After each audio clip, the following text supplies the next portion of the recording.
Tuhan Hayo. Yesus kan mengatakan, Juma, Bang Juma, Ya. Tuhan Yesus kan mengatakan kepada nabi-nabi palsu. Makanya kami diperintahkan untuk selalu waspada gitu. Tidak ada Yesus pernah memberi peringatan kepada orang Kristen. Gak ada, kamu jangan salah kawan. Ya, pengantar ini singkat para sahabat. Mantep TV sudah standby. Di like, di subscribe, di share sebanyak mungkin untuk supaya mencegah sahabat-sahabat kita di luar sana tidak terpengaruh terhadap pemurtadan. Aku berkata kepadamu, waspadalah kepada nabi palsu yang datang kepadamu. Yang datang kepada murid-murid Yesus yang menerima wahyu katanya. Aku menerima wahyu, aku menerima Injil bukan dari manusia, tapi dari Yesus Kristus. Itu siapa? Itu siapa yang datang kepada Bani Israel kemudian mengaku dirinya sebagai rasul? Diutus kemudian, akulah rasul yang diutus oleh Tuhan Yesus Kristus. Itu siapa? Kalau Anda mengatakan nabi palsu, saudara, nabi itu adalah orang yang menerima wahyu, orang yang menerima penglihatan.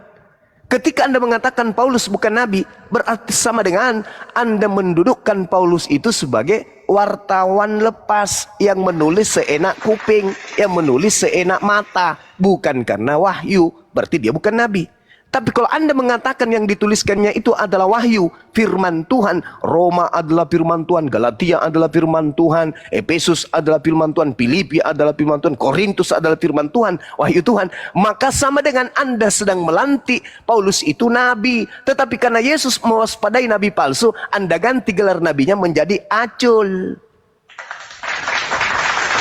Supaya tidak terindikasi, wah ini bukan nabi palsu. Kenapa? Dia bukan nabi, dia acul. Padahal rasul itu adalah level kedua setelah kenabian.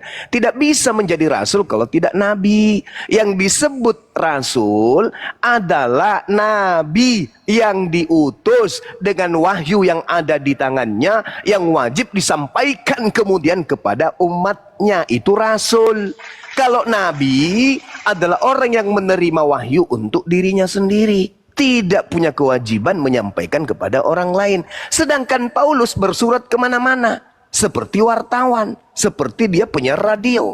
Salam dari Paulus untuk anakku Timotius yang ada di Kabupaten Enrekang, Sulawesi Selatan. Banyak kayak gitu-gitu kan. Artinya Paulus ini nabi. Lagi-lagi dia mengatakan di dalam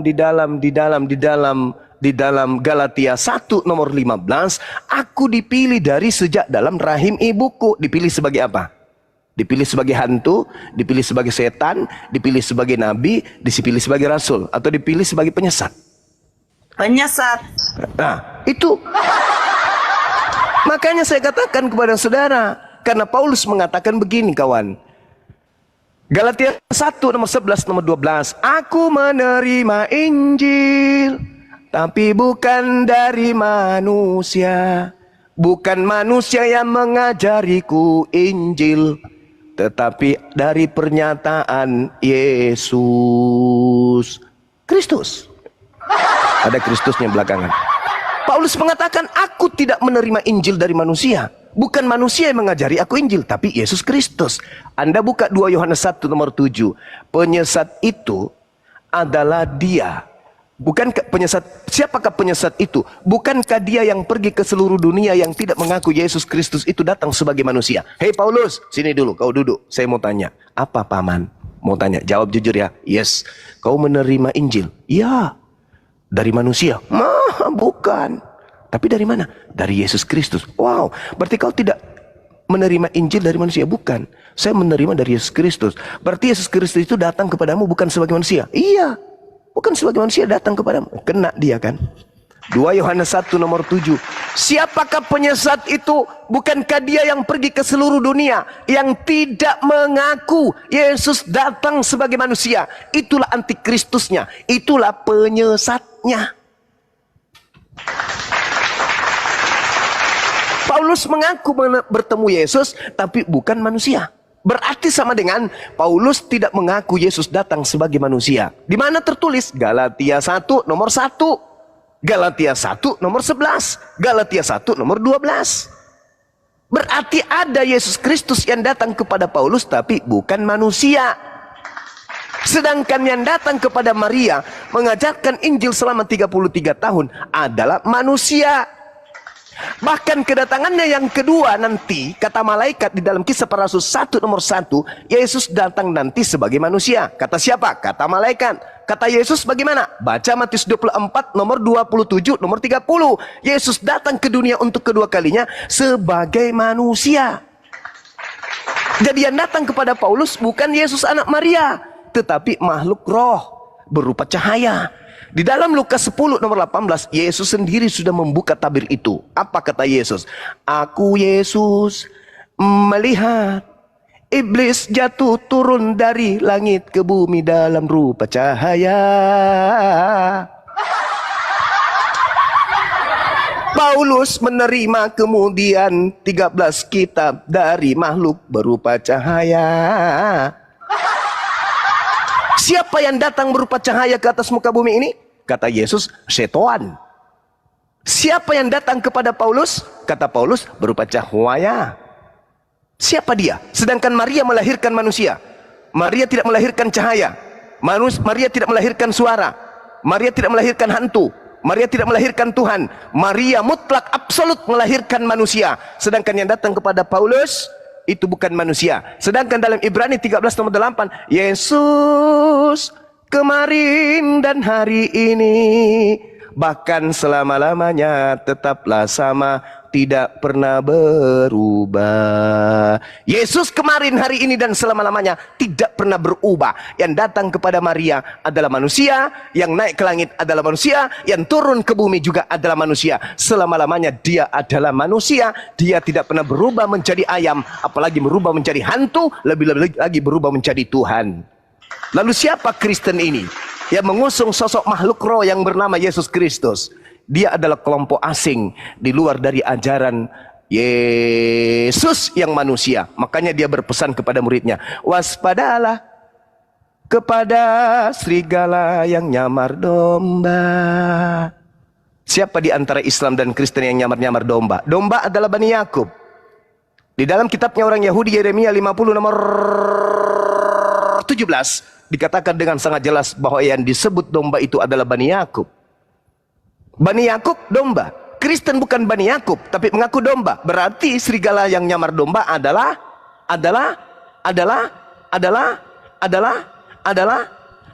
kasetnya rusak. Adalah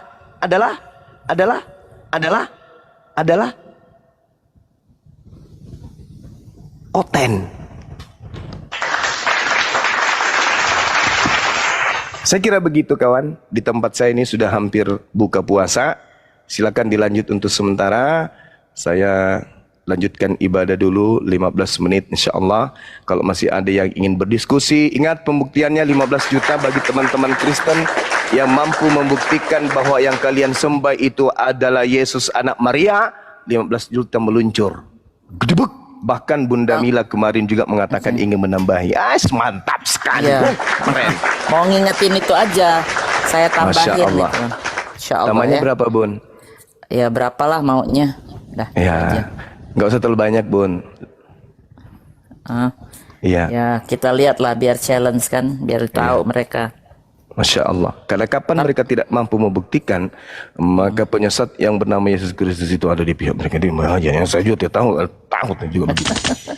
Ya, lanjut. Yes, yang kami lakukan ini semata-mata adalah siar, yang kami lakukan ini semata-mata adalah konseling, yang kami lakukan adalah proses belajar mengajar. Ada yang mengajar, ada yang belajar, ada yang sedang menerima materi, ada yang sedang memberikan materi. Kalaupun ada yang salah, silakan diluruskan.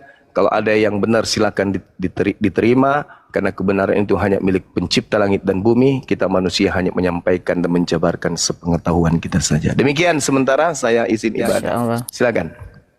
Amin ya Rabbal. Amin ya Rabbal. Ya, Bun, Khusus sama-sama. saudaraku yang di bawah, tolong di tap-tap layar disampaikan 1 M ya, 1K ya. Di tap-tap layar ya, di tap-tap layar disampaikan 1K, dikirim love orange-nya. Biar kuat Komal ini, 1 orang kirim 1 mawar ke Bang Faru, biar kuat Komalnya, minimal 30 orang ya. Dikirim 1 mawar dan love orange di tap-tap layar. Ini Sambil yang mengambil follow ya. sambil di follow akun di atas, di follow yang ngambil alih ini itu Nora atau Bung Sinaga di sini sudah sampai. Oke.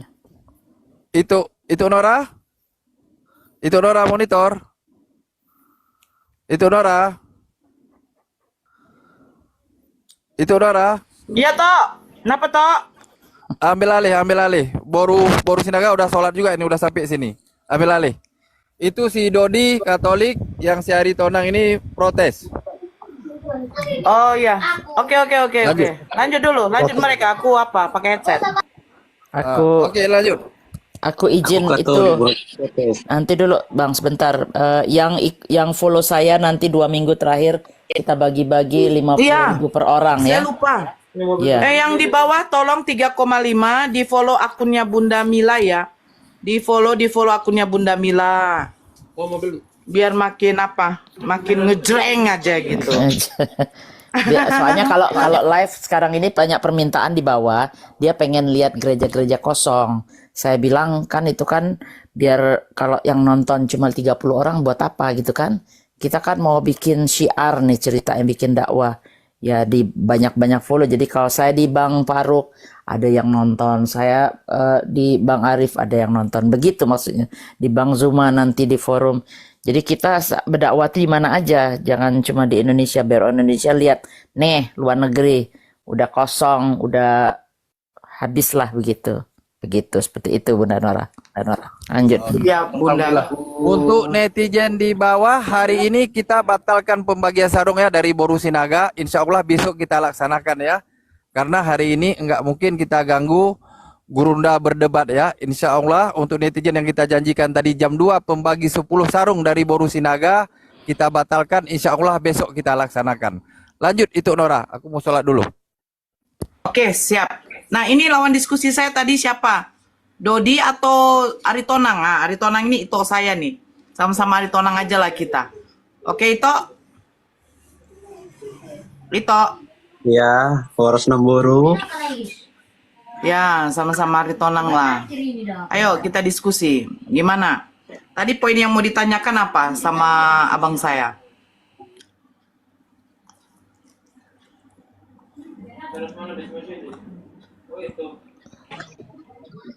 Ya, yang mau ditanyakan ini kan, coba yakinkan aku. Ya, apa mujizat Nabi Muhammad? Itu aja. Tawa saya. Lah, kalau soal meyakinkan itu, ya. Kalau soal meyakinkan, kalau saya katakan Yesus membangkitkan orang mati, Yesus menyembuhkan orang yang sakit, Yesus melakukan memberi makan 5.000 orang, 4.000 orang. Saya rasa semua yang dilakukan Yesus itu bukan atas dirinya sendiri. Coba itu baca di dalam Yohanes 5:30, apa dikatakan? Aku tidak dapat berbuat apa-apa dari diriku sendiri. Mukjizat yang dilakukan baginda Rasulullah Nabi Muhammad SAW, mukjizat yang dilakukan oleh Nabi Musa, mukjizat yang dilakukan oleh Nabi Elia, mukjizat yang dilakukan oleh nabi-nabi terdahulu, itu bukan dari diri mereka sendiri, tetapi itu atas izin Allah. Coba itu baca pada waktu dia membangkitkan Lazarus. Apa dikatakan di sana? Ya Bapak, aku mengucapkan syukur. Sebelum dia membangkitkan Lazarus, dia berdoa kepada Bapaknya. Ya Bapak, aku mengucapkan syukur kepadamu karena engkau selalu mendengarkan aku. Itu satu. Ketika dia membangkitkan ketika dia membangkitkan ada seorang pemuda yang masih muda. Di dalam Lukas 7 nomor 14. Tapi kamu baca seterusnya itu. Ketika dia membangkitkan anak muda itu, dia memberikan anak muda itu kepada ibunya. Orang-orang yang di sekitar situ merasa takut dan memuliakan Allah. Bukan memuliakan Yesus. Bahkan di ayat nomor 16-nya, apa dikatakan di situ? Apa dikatakan di situ? Seorang nabi besar telah ada di antara kita. Seorang nabi besar. Dan pemberitaan tentang Yesus itu mulai tersebar di antara Yudea dan sekitarnya. Bukan di luar dari Yudea. Kalau kamu mengatakan, apa mukjizatnya baginda Rasulullah? Banyak. Banyak mukjizatnya. Tetapi yang sampai sekarang ini begini, mukjizat yang dilakukan Nabi Musa membelah lautan. Kalau kita ceritakan kepada anak kita, apa yang dikatakan anak kita? Wih, hebat ya Mak ya, Nabi Musa bisa membelah lautan. Tetapi ketika anak-anak ini sudah dewasa, bagi mereka itu biasa saja. Karena apa? Karena yang dilakukan Nabi Musa, yang dilakukan Nabi Isa, yang dilakukan Nabi Muhammad, itu semua apa? Itu semua adalah mukjizat yang diberikan kepada Nabi dan Rasul untuk menyatakan kenabian dan kerasulan mereka. Nah, kalau mukjizatnya Nabi Muhammad yang kami yakini sampai sekarang itu apa? Al-Quran. Itu lihat, anak-anak kecil saja bisa menghafalkan Al-Quran walaupun surat-surat pendeknya. Itu salah satunya, yaitu apa? Nabi baginda Rasulullah bisa menghafal semua isi-isi apa yang terdapat di dalam Al-Quran. Ketika dia menerima wahyu dari malaikat Jibril yang disampaikan oleh Allah Subhanahu wa taala, beliau mengumpulkan para sahabatnya dan untuk menyuruh untuk menyalinnya, mungkin di pelepah, di kulit-kulit binatang, di tulang-tulangnya unta. Itu semua ada terdapat di kepalanya baginda Rasulullah. Itu kelebihannya. Sampai sekarang kamu lihat, apakah ada umat Kristen satu saja anak kecilnya yang menghafal Bible kalian? Ada nggak? Saya dulu pergi ke sekolah minggu, bukan hafalan yang diberikan kepada saya, tetapi nyanyi-nyanyi. Mari kita bersuka cita, haleluya, itu saja. Terus lagu-lagu berikutnya, itu yang ditanamkan di otak kami waktu masih sekolah minggu. Nah, ketika dewasa, mulai remaja, mulai muda-mudi, tidak ada disuruh konteks hafalan. Cuman membaca, Yesus pada waktu itu dilahirkan, dia menebus, itu saja. Tapi coba anak kecil, anak yang berumur 4-5 tahun, walaupun belum fasih membaca Al-Quran, dia tidak pandai membaca Al-Quran. Tapi ketika dia mendengarkan ibu, bapaknya, atau abangnya, atau kakaknya ketika waktu sholat, membacakan Al-Fatihah, sudah terekam di otaknya. Dan bagi dia itu mudah untuk menghafalnya. Mudah. Bahkan doa saja, doa yang menggunakan bahasa Arab saja, Allahumma barik, dia masih bisa menghafalnya walaupun tanpa membacanya, karena dia umur 4 tahun masih tidak tahu yang namanya huruf. Bagi saya, mukjizatnya Nabi Muhammad itu yang kami akui umat muslim adalah Al-Quran. Nah, sekarang Yesus mukjizatnya membangkitkan orang mati. Nabi Elia juga menyembuhkan orang sakit, dokter-dokter sekarang juga bisa. Tapi apakah bisa Yesus mematikan orang dengan kekuasaannya? Tidak. Kalau Tuhannya tidak mengizinkan, tidak akan mati. Bahkan dia membuat suatu tantangan bagi Kristen. Coba itu buka di dalam Markus 16. Apa dikatakan Yesus? Menerima Yesus sebagai juru selamat, memberi dirinya dibaptis, sekalipun ia minum racun maut, ia tidak akan mati. Nah, adakah satu pendeta saja yang sudah membuktikan menerima Yesus sebagai juru selamat, memberi dirinya dibaptis, meminum racun maut, dia tidak akan mendapat celaka? Ada nggak satu saja pendeta yang membuktikan omongan dari Markus? Ada nggak? Nggak ada, itu. Nggak ada. Nggak ada yang berani. Karena apa? Karena mustahil. Jadi ketika mustahil dari perkataan seperti itu, pertanyaan saya begini. Apakah catatan di dalam Markus itu adalah firman Tuhan? Apakah memang benar Yesus yang mengatakan seperti itu? Atau hanya karangan Markus saja yang menuliskan seperti itu? Kalau memang pernyataan itu adalah pernyataan Yesus, saya yakin Yesus konsisten dengan perkataan dia. Ketika dia mengatakan bahwa dia adalah Tuhan dan Juru Selamat, dia harus membuktikan kepada pengikutnya kepada penyembahnya bahwa sekalipun penyembahnya pengikutnya minum racun maut, dia tidak akan celaka. Betul? Itu sendiri aja yang coba minum racun maut, open camp. Saya lihat, saya akan meminum kencing unta. Bagaimana itu? Bagaimana itu? Ini mukjizat kan? Kamu mengatakan mukjizat adalah baginda Rasulullah. Al-Quran, bagi saya Al-Quran yang sampai sekarang teruji. Teruji.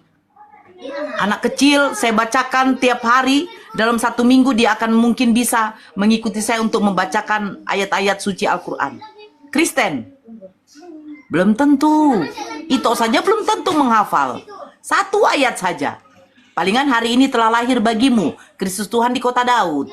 Itu saja mungkin. Coba baca di Yeskiel Amsal. Ada nggak?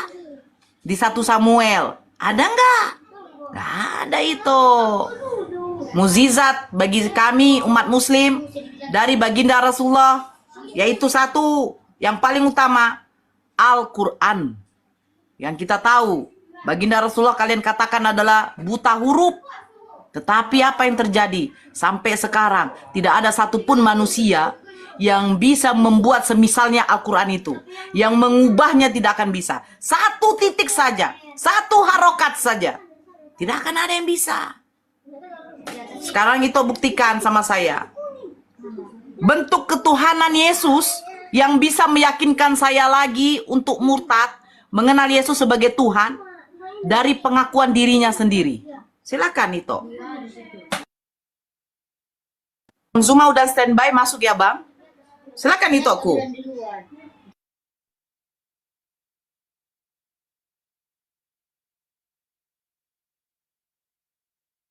Barakallah Bunda Mila. Sehat selalu bundaku. Ayo itu aku. Tadi Anda bertanya soal mujizatnya Nabi Muhammad. Amin.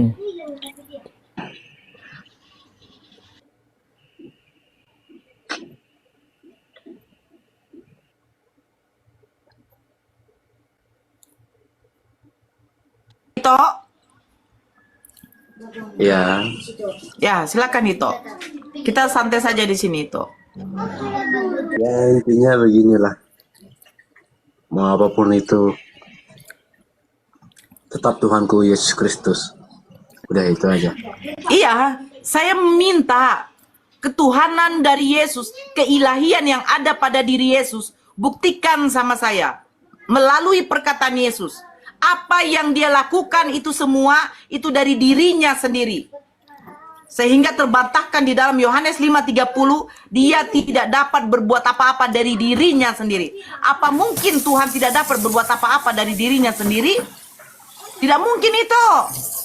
Tuhan mah bebas, karena Tuhan maha. Apa mungkin dia tidak dapat berbuat apa-apa dari dirinya sendiri? Bahkan dia merasa lapar. Izin mute kan ya Bunda Mila. Bahkan merasa lapar saja, dia datangi pohon ara. Ketika pohon ara itu tidak berbuah, dia kutuk. Ini Tuhan loh. Masa Tuhan tidak bisa membuat suatu keajaiban? Mujizat tidak pernah dibuat oleh Tuhan, itu aku. Mujizat hanya dilakukan oleh Rasul dan Nabi. Keajaiban yang hanya dilakukan oleh Tuhan. Karena itu berdasarkan kehendak Tuhan. Ketika dia merasa lapar, dia mendatangi pohon ara. Aturannya dia katakan, firman aja bisa menjadi manusia. Kenapa pohon ara ini tidak bisa dijadikan buah langsung? Batu dia jadikan buah. Batu dia jadikan roti. Berarti menunjukkan apa? Menunjukkan Yesus hanya sebatas manusia yang dipilih oleh Allah untuk menjadi seorang nabi dan rasul. Itu aja, simple. Simple itu. Kalau itu mengatakan, ya bagi saya Yesus adalah Tuhanku. Tunjukkan ketuhanan Yesus.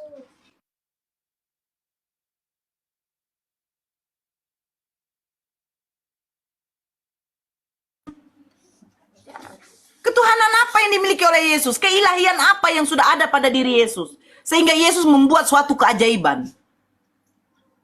Kalau mukjizat, jangan itu. Semua nabi-nabi membuat mukjizat. Tapi kalau membuat suatu keajaiban, baru itu namanya Tuhan. Menciptakan dia. Kalau dia merubah air menjadi anggur, itu Yesus tidak menciptakan air.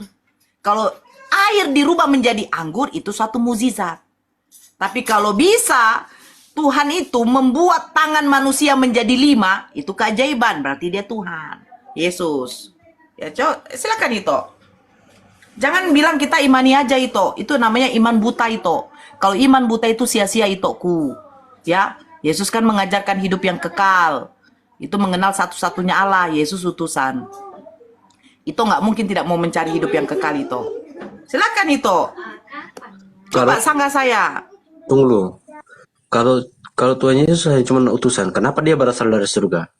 Coba jawab dulu. Kenapa dia berasal dari surga? Sekarang siapa yang mengatakan Yesus berasal dari surga? Siapa makhluk yang sudah ada di surga itu? Justru Tuhan Yesus, Tunjukkan sama saya. Tuhan Yesus yang berasal dari surga. Sedangkan kita berasal dari tanah. Coba cari kitab dulu. Sekarang oke. Ini kita main logika dulu ya. Dia berasal dari surga, kita dari tanah. Pertanyaan saya, yang melahirkan dia dari tanah apa dari surga?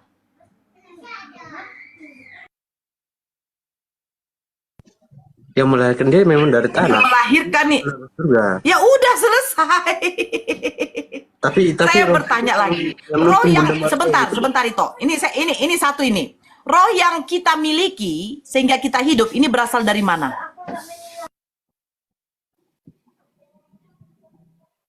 Roh yang Ito miliki sehingga Ito hidup. Roh yang saya miliki sehingga saya hidup. Pertanyaan saya, roh yang saya miliki ini berasal dari tanah apa dari atas? Dari Tuhan, dari Tuhan. Udah selesai. Selesai. Sekarang saya tanya, Tuhan ada di mana? Ito? Tuhan ada di mana Ito?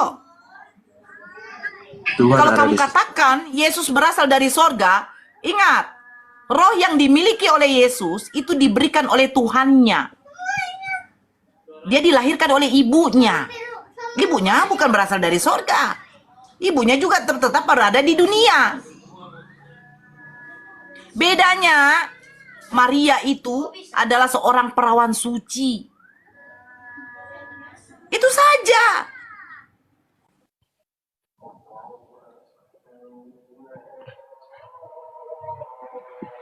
Itu jawab.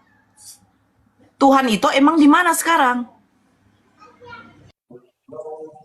Di surga. Dia ada di surga sekarang. Dia ada Tuhan di siapa yang berada di surga toh? Tuhanku Yesus Tuhan Kristus. siapa yang berada di surga? Tuhanku Yesus Kristus. Oke. Dialah Tuhan. Ada berapa yang ada di surga? Ada berapa yang ada di surga? Ada berapa? Ada berapa yang ada di surga itu? Ada berapa? Menurut Markus 16, Yesus berada di sebelah kanan Bapa. Betul? Betul? Itu itu Yesus berada di sebelah kanan Bapa. Bapa ini Tuhan bukan?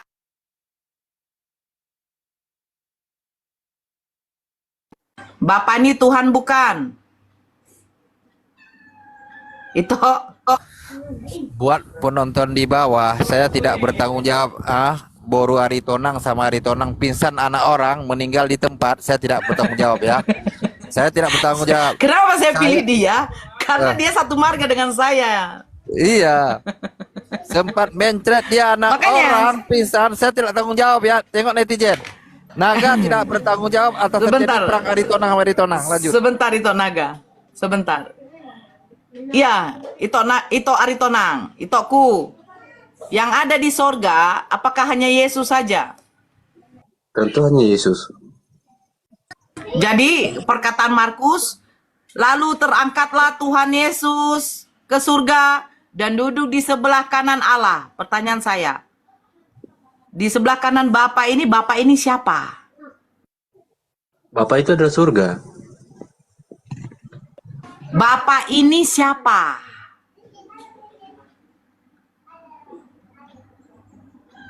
Bapak ini siapa itu?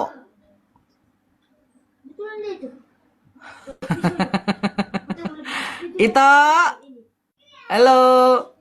Bapak ini siapa itoku? Bapak Tuhan. Ketika malaikat Gabriel diutus oleh Tuhannya Maria. Ingat, Lukas 1 nomor 26.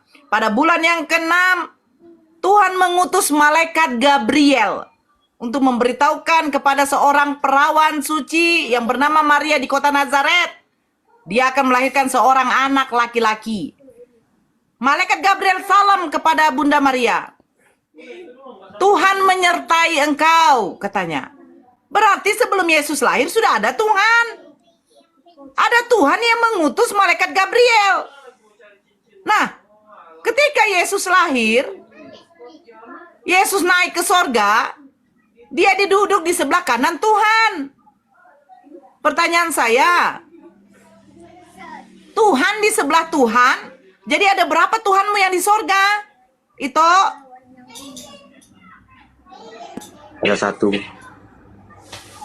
Bapa Tuhan, Yesus Tuhan. Coba pakai logika, pakai akal. Jadi berapa Tuhan Anda di situ itu? Bapa Tuhan, Yesus Tuhan. Bunda Nora Berapa izin. Tuhanmu itu? Dia ini lagi Iya. bingung. Dia bingung. Kenyataan Ya, nggak yang ada apa-apa, tuh Bunda. sekarang bingung dia. Karena Iya kan? Harus kayak gitu, Bunda. pelan-pelan Kak, itu udah Harus- kehabisan harus- oksigen nih, kehabisan oksigen Iya. nih. Itu kemana kau itu? Ku? Kan Iya. kabur deh. Tadi Pelan-pelan bener Kak, kan aku kehabisan bilang. oksigen dia. Bingung. Iya benar Bang dia. Dan orang ngegas. Karena sama-sama ini, sama-sama satu aritonang. Jadi kan nggak apa-apa pikir kan. Satu marga, iya. Satu marga. Jadi wajar lah kalau ngegas Saya mau sedikit. menyadarkan itu saya itu dari kesesatan. Tapi dia bingung loh kelihatan. Itu orang awam yang contoh-contoh orang awam Kristen yang tidak mengerti Bible sama sekali. Jadi begitu dikasih begini, kalau nggak dia menghujat dia diem. Bingung mau jawab apa, Iya. ya kan? Bingung dia mau jawab apa? Bingung. Karena kenyataan begitu. Gitu loh. Iya benar. Nih satu lagi nih siapa nih? Kabur lagi. Lanjutkan. Ada yang stres. Saya turunkan. Nggak tahu. Sebelum dilanjutkan ke yang ke Dodi, untuk saudaraku di bawah, mohon ya di tap-tap layar disampaikan 1K loh, di tap-tap layar ya, di tap-tap layar, Iya. layar tuh di tap-tap disampaikan 1K, biar Rumbang Farud ini pas orang buka langsung ke Rumbang Iya, Farud. benar. Jadi Pakai itu akun tolong lain di tap-tap tap-tap layar, layarnya. dikirim love orange ya, kalian mengetap-tap ya, ya biar tahu ya, di tap-tap layar biar kuat Komal. Kalau ada mawar, kirim satu orang satu mawar, 30 aja mawar. Udah ada yang kirim 30 udahlah. Saya Biar kirim kuat 100 Komal. sudah. Nggak boleh Bunda. Satu orang satu mawar. Satu orang satu. Tidak boleh. Kirain 100. Udah, satu udah, tuh. udah. Saya Satu pakai orang akun satu, lain, oke. saya kirim lagi. Udah. Saya kirim lagi. Satu orang. Oke, kita sapa tamu dulu ya. Erlu. Halo. Erlu. Iya. Iya paman, kalau udah Gurunda jawab udah. Ya, Masya Allah. Saya besarkan Gurunda dulu sebelum sapa. Bang Zum Mohon yang Gurunda jawab. ya. Iya. Gurunda jawab langsung. Bang Juma, iya paman. Udah kabur Erlo. bang, yang satu nggak ada lagi. Mana dia bang? Udah kalau nggak jawab Erlo. turunkan aja lah itu. Apa Iya. nggak enak kali? Turunkan aja udah. Oke, Dodi. Si Dodi. Dodi. Silakan Dodi, buka mute-nya Dodi. Ayo Dek, buka mute-nya Dek. Nih ada abang kita nih, Bang Zuma. Jadi kasih tahu sama itu Aritonang tadi, ya Dodi ya, sampaikan kepada saudaramu, ya gunakanlah akal. Ya. Nggak gitu, Bu. Gunakan akal. Soalnya gini kan, kalau saya sendiri nih ya, saya itu kayak gimana ya? Kayak udah 50% buka baju saya sebagai Katolik itu. Soalnya saya itu sudah banyak belajar tentang Islam lewat itu siapa? Donditan. Jadi saya ingin banyak belajar lewat Bang Zuma gitu, Bunda. Masya Allah. Lanjut deh. Silakan bertanya aja. Silakan bertanya. Silakan bertanya Dodi sepuas-puasmu, insya Allah Bang Juma akan menjawab. Gurunda akan menjawab. Tanyakan sepuasmu. Kalau udah kamu bilang kayak gitu, silakan bertanya saudaraku.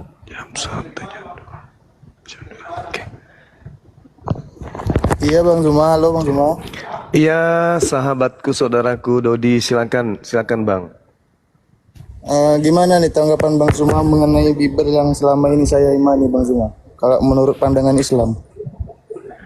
Jadi begini, saudara. Secara garis besar, Al-Quran kemudian menyatakan, karena Al-Quran itu kan datang sebagai batu sandungan untuk kitab-kitab sebelum Al-Quran. Di dalam Al-Quran diterangkan kemudian, fawailul lilladzina yaktubunal kitaba biaidihim thumma yaquluna hadza min indillah liyastaru bihi thamanan qalila. Celakalah orang yang menulis sebuah kitab lalu mengatakan itu dari Allah, padahal sesungguhnya itu bukan dari Allah. Ini Al-Quran yang menguraikan ini. Kami umat Islam harus mempertanggungjawabkan akan adanya tuduhan dari Al-Quran yang mengatakan ada sebuah kitab yang bukan dari Allah, tapi dikatakan itu dari Allah. Mereka tulis dengan tangan mereka sendiri. Di ayat lain, Ali Imran ayat 78, Allah kemudian meneguhkan. Apa kata Allah? A'udzubillahi minasyaitonirrajim. Wa inna minhum lafariqan yalwuna alsinatahum bil kitab litahsabuhu minal kitab wa ma huwa minal kitab wa yaquluna huwa min indillah wa ma huwa min indillah. Dan sungguh, ini ditekankan nih. Makanya kalau di Islam itu praktis sekali untuk membuktikan kebenaran Al-Quran itu.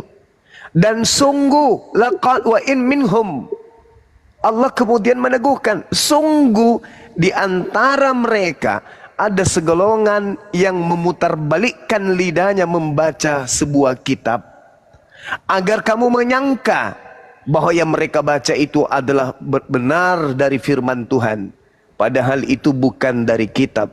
Dan mereka berkata itu dari pencipta langit dan bumi, padahal itu bukan dari pencipta langit dan bumi. Ini Al-Quran, harus diuji kebenarannya. Maka mana kitab yang dimaksud, mana orang yang memutarbalikkan lidahnya membaca sebuah buku dan mengatakan itu dari Allah padahal bukan dari Allah. Harus ada oknum itu, harus ada kitab itu. Kalau tidak, Al-Quran berarti tidak layak disebut sebagai firman Allah. Tapi pada kenyataannya, sekelompok manusia menuliskan sebuah buku agar dianggap itu dari Allah. Siapa mereka ini? Lembaga Bible Indonesia contohnya. Terbukti, terjawab Al-Quran itu. Kemudian siapa orang yang memutarbalikkan lidahnya kemudian membaca sebuah kitab agar kita anggap yang dibaca itu adalah firman Tuhan? Kristen. Apa tolak ukurnya? Apa tolak ukurnya? Kalau di dalam Al-Quran kan jelas, Inni abdullah atani al-kitab. Kata Nabi Isa alaihissalam, aku ini adalah hamba Allah yang diberi kemudian ketetapan berupa kitab, ketetapan kepadaku, yaitu Injil. Jelas itu. Nah, sekarang orang Kristen muncul nih di tengah-tengah kami, mengusung sebuah buku-buku yang kemudian mereka katakan itu adalah firman Tuhan. Yesusnya berkata dia diberi Injil. Yohanes 17 nomor 8. Segala firman yang kau berikan kepada aku telah aku sampaikan. Pemberitaan Yesus kepada Bani Israel, kabar gembira yang Yesus sampaikan kepada Bani Israel disebut kemudian Injil. Dan itu tertulis di dalam kitab saudara. Yohanes 1, setelah kemudian Yesus diceritakan ketika Yohanes ditangkap kemudian di tanah Galilea, Yesus kemudian datang ke sana memberitakan Injil bersama dengan Filipus. Berarti Yesus memberitakan Injil. Injil Allah yang diberitakan oleh Yesus itu. Lalu kemudian Yesus menerima Injil dan segala firman yang Yesus sampaikan telah Yesus sampaikan kepada Bani Israel. Sayangnya Yesus tidak mengenal buku Lukas, surat Roma, Paulus, Galatia, Timotius, Filipi dan seterusnya. Tapi itu dianggap oleh orang Kristen sebagai firman Tuhan. Berarti benarlah Al-Quran. Wa in minhum lafariqal yalwuna. Itu jelas itu Bang, silakan. Mungkin Anda sudah nangkap, silakan. Karena kan yang diterjemahkan dalam Septuaginta itu kan hanya kitab Musa kan. Ulangan, bilangan, keluar imamat, apalagi itu kan. Yang kayak Matius, Petrus itu kan belum jelas siapa penulisnya gitu kan. Betul sekali. Saya tahu datanya itu dari Kodonitan. Soalnya kan dia kalau debat itu kan dia sampai setebal itu dia bawa kitab data-datanya itu kan. Betul. Beliau guru kita, betul. Lanjut. Ya gitu aja Mas Zuma. Nah itu dia masalahnya kawan. Kitab Al-Quran ini dari mana Rasulullah Muhammad SAW tahu? Al-Quran mengatakan afatatma'una ayyu'minu lakum wa qad kana fariqum minhum yasma'una kalam Allah summa yuharrifunahu min ba'di ma aqalu wa hum ya'lamun. Maka apakah kamu wahai orang Islam sangat mengharapkan mereka akan percaya kepadamu, sedangkan segolongan dari mereka mendengarkan firman Allah lalu mereka mengubahnya setelah mereka memahaminya, padahal mereka mengetahui. Apakah ini terbukti? Terbukti. Yang Anda barusan sampaikan, Septuaginta adalah terjemahan dari kitabnya orang Yahudi yang mereka sebut kitab Tanakh, yang meski awalnya yang diterjemahkan itu Taurat pertama kali. Artinya bahwa ketika hari ini kita menemukan adanya perubahan-perubahan makna, perubahan-perubahan isi, maka itu sudah jelas Al-Quran tidak bisa diragukan kebenarannya. Karena Al-Quran lagi-lagi menyatakan hal tersebut. Afatatma'una ayyu'minu lakum wa qad kana fariqum minhum yasma'una kalam Allah. Apakah engkau mengharapkan kemudian mereka percaya kepadamu? Sedangkan segolongan dari mereka mendengar firman Allah, lalu mereka mengubahnya setelah mereka memahami. Nah ini saudara, ini yang Al-Quran uraikan kemudian. Makanya kalau Kristen kita minta pertanggungjawaban terhadap kitabnya, kitab yang Anda tenteng, Yesus tidak pernah memberikan legitimasi, Yesus tidak mengenal kitab tersebut, Yesus tidak mengenal penulis kitab tersebut. Isi cakupan daripada kitab itu adalah yang diusung cerita-cerita, peristiwa-peristiwa yang terjadi kemudian lalu mereka tuliskan belakangan lalu dianggap sebagai firman Tuhan. Demikian. Gini ya. Tanah itu diterjemahkan ke Septuaginta, sedangkan Septuaginta itu kan bahasa Yunani. Tapi kan nggak mungkin kalau Yesus itu membaca menggunakan bahasa Yunani. Yes.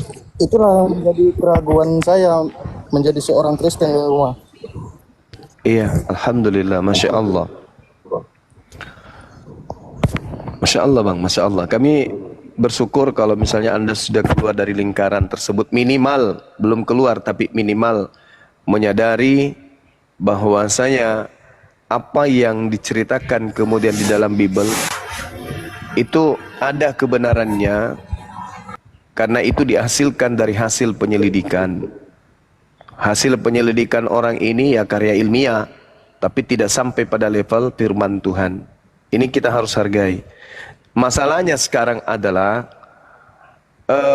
orang Kristen sendiri kemudian yang merubah kitab mereka sendiri, yang tadinya Septuaginta dirubah ke terjemahan-terjemahan. Sampai sekarang ini sudah berdiri orang-orang dari kalangan Kristen yang juga mereka adalah tokoh yang berani mengatakan bahwa ada ribuan kesalahan di dalam Bible. Nah, sebuah kitab yang memiliki kesalahan itu adalah masalah. Dan sebuah agama yang punya masalah, maka agama itu tidak layak dijadikan sebagai kendaraan untuk menuju kepada keselamatan. Itu yang ingin saya katakan kepada saudara. Lalu selanjutnya bagaimana kawan? Itu aja sih Bang Zuma. Sekedar mengetahui aja Bang Zuma menurut pandangan Islam tentang Bible yang selama ini saya imani. Iya Bang, karena gini Bang, di dalam Kisah Para Rasul 22, lagi-lagi ini kisah ya, ini kisah bukan firman Tuhan tapi kisah. Dikatakan begini, hai saudara-saudara dan bapak-bapak dengarkanlah apa yang hendak kukatakan kepadamu sebagai pembelaan diri. Ketika orang banyak itu mendengarkan, dia berbicara dalam bahasa Ibrani. Maka tenanglah mereka dan ia berkata, aku adalah orang Yahudi, lahir di Tarsus, di tanah Kilikia, tetapi dibesarkan di kota ini, dididik dengan teliti di bawah pimpinan Gamaliel dalam hukum nenek moyang kita, sehingga aku menjadi seorang yang giat bekerja bagi Tuhan, sama seperti kamu semua pada waktu ini. Dan aku telah menganiaya pengikut-pengikut jalan Tuhan sampai mereka mati, laki-laki dan perempuan kutangkap dan kuserahkan dalam penjara. Kita melihat di dalam Kisah 26 nomor 14 misalnya, ketika Paulus memberikan kesaksian bahwa beliau berbicara dalam bahasa Ibrani, maka muncul pertanyaan, mana kitab-kitab yang kemudian diusung oleh Paulus dalam bahasa Ibrani? Sedangkan ketika dia berbicara di dalam pengakuannya di Kisah Para Rasul 26 nomor 14, di situ dikatakan begini, kami semua rebah ke tanah dan aku mendengar suara yang mengatakan kepadaku dalam bahasa Ibrani. Pertanyaannya, mana ucapan yang didengarkan oleh Paulus dalam bahasa Ibrani tersebut? Adakah pastor pendeta yang mampu menunjukkan itu? Ternyata tak ada yang mampu mengucapkan itu. Sedangkan Yesus, kalau kita lihat saudara, di dalam Yohanes 20 kemudian nomor 16-nya, di situ diceritakan dengan sangat rinci ya, bahwa Yesusnya berkata dengan menggunakan bahasa Ibrani. Yesus berkata dalam kehidupan sehari-hari terindikasi menggunakan bahasa Ibrani. Di situ diceritakan Yesus berkata kepada Maria, Maria, lalu menolehlah Maria kepadanya dalam bahasa Ibrani. Artinya Yesus dan pengikut-pengikutnya menuturkan bahasa Ibrani pada masa itu. Injil yang diberitakan Yesus kepada Bani Israel tentu menggunakan bahasa Ibrani, minimal bahasa Aramaik. Nah, mana Injil yang menggunakan bahasa Ibrani? Mana Injil yang menggunakan bahasa Ibrani? Tidak ada. Kenapa?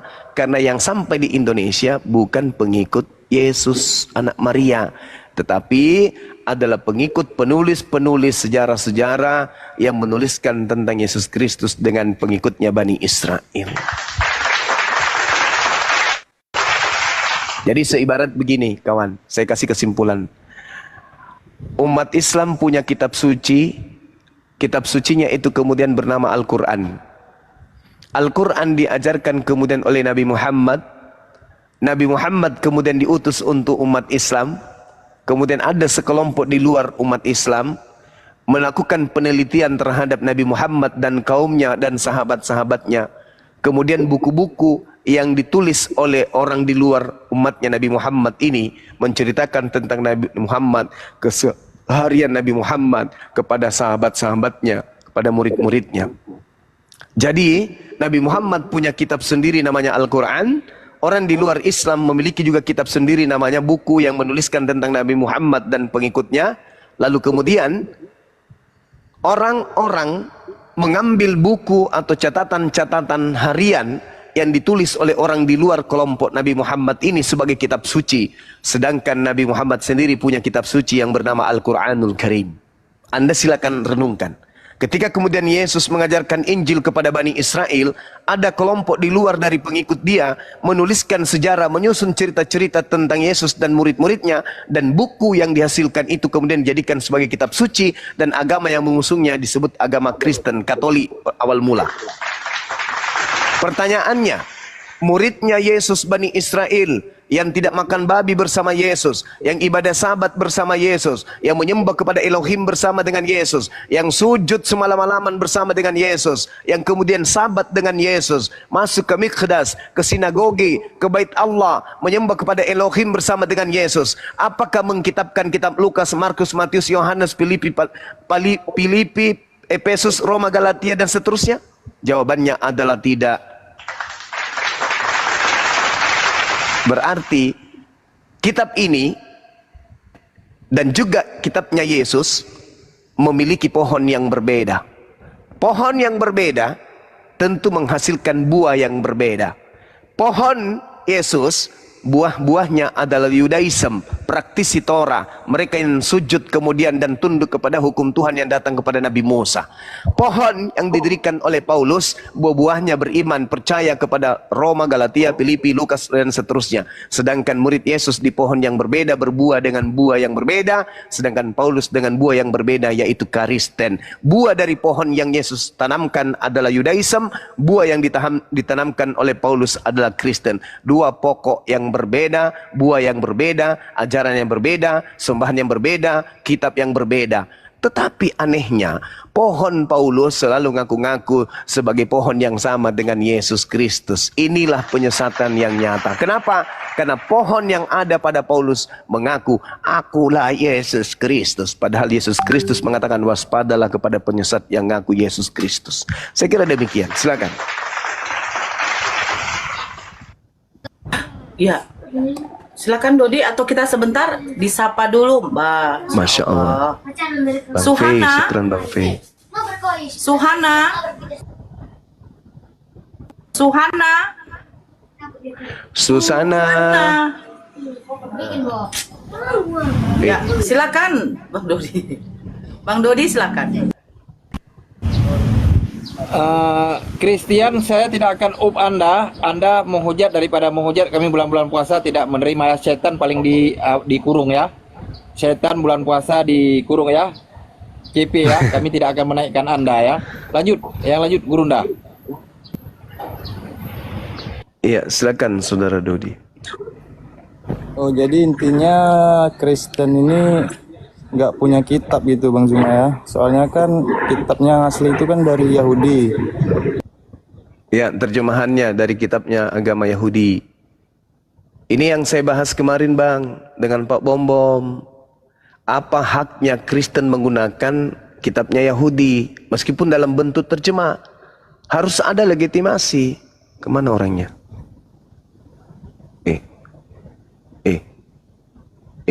Report Bang. Lanyap nakan depopok.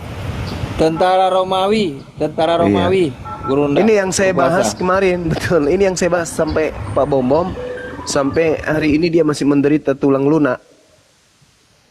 Kenapa? Saya minta pertanggungjawaban. Kristen bukan Yahudi, Kristen bukan umatnya Bani Israel, umatnya Nabi Musa. Dia bukan dari Bani Israel, bukan keturunan Yakub.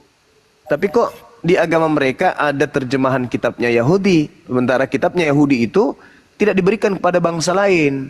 Ini yang saya tanya kepada Pak Bom kemarin, sehingga Pak Bom kulihat tadi berat badannya sudah turun. Informasi dari istrinya sekarang tinggal 280 kg saja. Jadi turun badannya. Karena stres hari ini dan selama dia jadi penginjil, kata dia, tiap malam bahas keluaran, Imamat, Yosua, Yol, Yeremia, Bilangan. Tapi ternyata kitab-kitab itu adalah milik orang Yahudi. Dan Kristen tidak punya hak menggunakan kitab tersebut. Akhirnya Pak Bom stres sendiri. Masya Allah. Ya, izin Untuk sapa Bang. Dodi, kalau buat akun lain kena tombak, tulis nama saya Dodi, akan saya naikkan Izin. lagi ya. Bang Naga, izinkan aku mungkin aku mau sampaikan pengumuman sebentar. Siap. Mumpung Semoga ada 3,8K, Masya Allah. Ya. Bismillahirrahmanirrahim. Alhamdulillahirrabbilalamin. Wassalatu wassalamu ala ashrafil anbiya wal mursalin. Nabina Muhammadin wa ala alihi wa sahbihi ajma'in. Teman-teman, ini khususnya Muslim ya, yang oten-oten, teman-teman Kristen, kalian tutup telinga aja dulu, tutup telinga. Ya, terkejang-kejang pula kalian dengarkan pengumuman. Aku ada suara nggak, Bang Naga? Suaraku jelas nggak? Ada. Oke, mantap. Ya, berdasarkan firman Allah Subhanahu wa taala, "Wa ta'awanu 'alal birri wat taqwa wa la ta'awanu 'alal itsmi wal 'udwan. Wattaqullah innallaha syadidul 'iqab." Dan tolong menolonglah kalian di atas kebaikan dan ketakwaan, dan jangan kalian tolong menolong di atas dosa dan permusuhan. takutlah kalian semua kepada Allah, karena sesungguhnya Allah Subhanahu wa taala itu sangat keras siksaannya. Juga berdasarkan firman Allah Subhanahu wa taala, "Wa man ahsanu qawlan mimman da'a ila Allah wa 'amila salihan wa qala innani minal muslimin." Dan siapakah yang lebih baik perkataannya dibandingkan orang-orang yang mengajak manusia ke jalan Allah dan dia mengamalkan amalan saleh dan dia mengatakan, sesungguhnya aku termasuk orang yang berserah diri kepada Allah. Dia mengajak kepada tauhid, mengajak manusia untuk beribadah hanya kepada Allah, mempertuhankan satu Tuhan yang benar, yang layak disembah. Dialah Allah Subhanahu wa taala, Tuhan pencipta langit dan bumi. Maka dari dalil-dalil ini dibikin pula sabda Nabi Muhammad sallallahu alaihi wasallam, wa kunu ibadallahi ikhwanan. Hendaknya kalian semua menjadi hamba-hamba Allah yang bersaudara. Maka kami mengumumkan buat teman-teman muslim, di saat ini kita membutuhkan ta'awun, kerjasama dari kawan-kawan semua, baik dalam bentuk materi, pikiran, dibikin pula jabatan mungkin yang bisa membackup, atau setidaknya minimalnya doa. Teman-teman yang ingin berpartisipasi, ikut menginfakkan sebagian rezekinya untuk perjuangan program yang dilaksanakan oleh APII, ya, Apologet Islam Indonesia.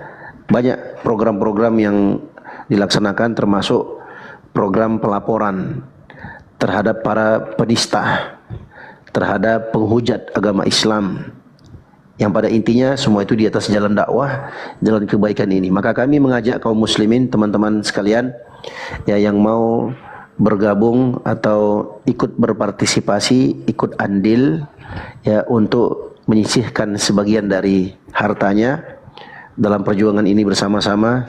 Bisa nanti kawan-kawan hubungi Bang Faruk atau Kak Nora atau saya pribadi, langsung disalurkan ke rekening resmi APII, ya, rekening resmi APII.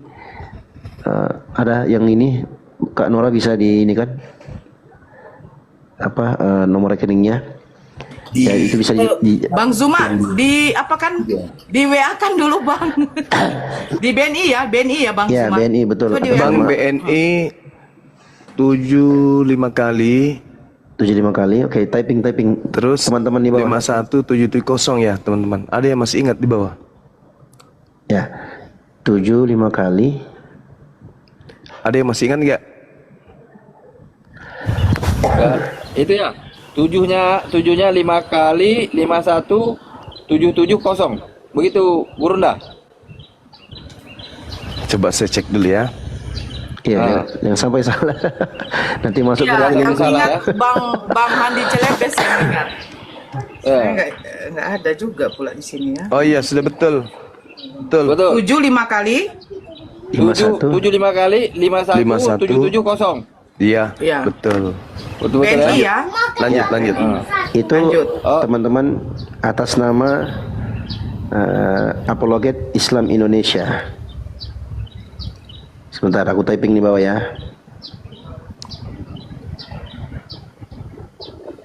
Ya, teman-teman yang mungkin ingin berpartisipasi dalam perjuangan ini, kita mengajak manusia Terima untuk, kasih. ya, menyembah hanya kepada Allah Subhanahu wa taala. Dibikin pula dalam rangka untuk membentengi akidah kaum muslimin di Indonesia dan lebih umum lagi di aplikasi ini.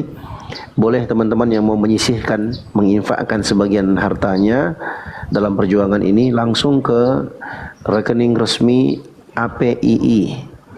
Ya, rekening resmi APII itu 75 kali 51770. Ya, Bank Negara Indonesia, BNI, atas nama Apologet Islam Indonesia. Ya teman-teman, 1 sen, 2 sen, 100 perak, 200 perak, nggak apa-apa, itu bermanfaat sekali. Apalagi kalau 1 sampai 10 miliar, lebih mantap, lebih bermanfaat. Insya Allah harta yang kita gunakan itu ya akan ada pertanggungjawabannya di hadapan Allah Subhanahu wa taala. Dan ini harus ada terus digalakkan berdasarkan firman Allah Subhanahu wa taala, kuntum khaira ummatin ukhrijat linnas ta'muruna bil ma'rufi wa tanhauna 'anil munkari wa tu'minuna billah. Kalian adalah sebaik-baik umat.